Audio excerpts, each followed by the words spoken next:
Bonjour et bienvenue dans le magazine de l'économie. Le 11 décembre 2013, le Conseil national du patronat a organisé les assises de l'entreprise.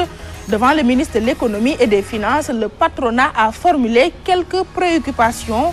Voici quelques points sur lesquels on est revenu. Il a été question, comme d'habitude, de l'environnement de l'entreprise et de sa compétitivité. Donc nous avions évoqué plusieurs questions sur des propositions que le secteur privé a eu à faire dans des secteurs donnés, notamment qui sont des secteurs prioritaires pour l'État, que ce soit l'habitat social et que ce soit l'économie numérique. Bien sûr, dire combien le secteur privé national veut développer la complicité nécessaire avec l'État pour son propre renforcement.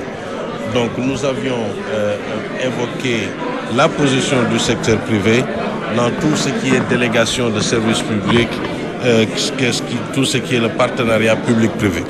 Nous disons naturellement que le Sénégal et l'entreprise sénégalaise doivent être présentes. Nous avions bien sûr parlé de l'état de notre économie, de la croissance que nous avons, que nous attendions et qui est projetée. Et nous pensons qu'en tant que pays, nous pouvons même être plus ambitieux, d'autant plus que dans notre sous-région, les différents pays aujourd'hui projettent même d'avoir des croissances à 2 chiffres. Le ministre de l'économie et des finances reconnaît les difficultés qui assaillent les entreprises, dont 300 ont mis la clé sous le paillasson. Pour donner un coup de main à ces entreprises en difficulté, l'État va tracer des contournements, annonce Amadou Ba, le ministre de l'économie et des finances qui a présidé les assises de l'entreprise. Dans toutes les économies, les entreprises naissent et ferment. On a montré un peu tout à l'heure en Afrique du Sud, qui est un pays émergent, il y a des entreprises qui ferment. Nous avons des entreprises qui ont fermé, effectivement. Nous avons des entreprises qui ouvrent. Je pense qu'il faut faire la balance et on verra que la balance penche vraiment du côté des ouvertures. Parce que quand même, si nous avons pu faire un taux de croissance de 4%, c'est parce que la richesse a augmenté. Donc cette richesse, elle est née quelque part. Maintenant, nous avons des entreprises en difficulté. On le reconnaît. Il s'agira de voir quelles sont les causes internes aux entreprises.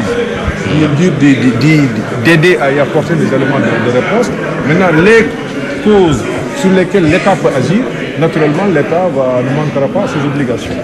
L'année 2013 n'a pas été fructueuse chez les acteurs du tourisme sénégalais. La révélation a été faite par le président du syndicat patronal de l'industrie hôtelière, Mamadou Racine Sy. Il exhorte par ailleurs les autorités à respecter les engagements fermes pris par le président de la République à l'occasion du lancement de la saison touristique 2013-2014. Nous saluons cette décision du chef de l'État qui véritablement restitue aux professionnels du tourisme leur identité et leur dignité, à savoir partager une vision avec l'État et la mettre en œuvre ensemble. Donc nous attendons la mise en œuvre de ces mesures pour le mois de décembre, parce que le chef de l'État a donné des instructions pour que tout ceci soit mis en œuvre avant la fin de décembre.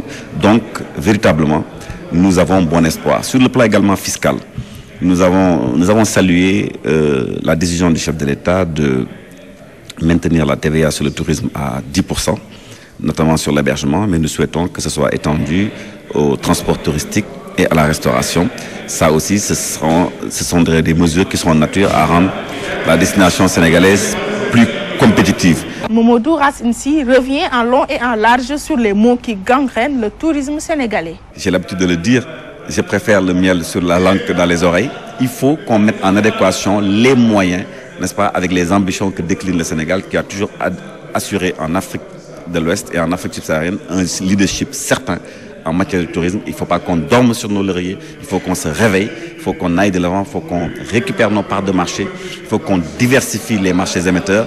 Maintenant, ce n'est plus seulement la France qui est à l'ordre du jour en matière de tourisme, il faut qu'on aille vers l'Italie, qu'on aille vers la Russie, qu'on aille vers l'Italie, qu'on aille vers l'Espagne. Je crois que c'est important que le Sénégal puisse offrir une diversification de ses produits et des moyens à la hauteur. Je vous donne un exemple. Vous allez en France, vous ne verrez pas un office du Sénégal, un office du tourisme du Sénégal en France pour vendre la destination. C'est incompréhensible, ce n'est pas normal. Avant de nous quitter, sachez que 942 milliards de francs CFA, c'est la somme dégagée par l'État sénégalais en faveur des investissements pour le courant de l'année 2014.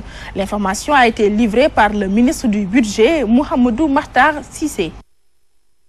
C'est fini pour le magazine de l'économie de cette semaine. Excellente semaine et à la semaine prochaine.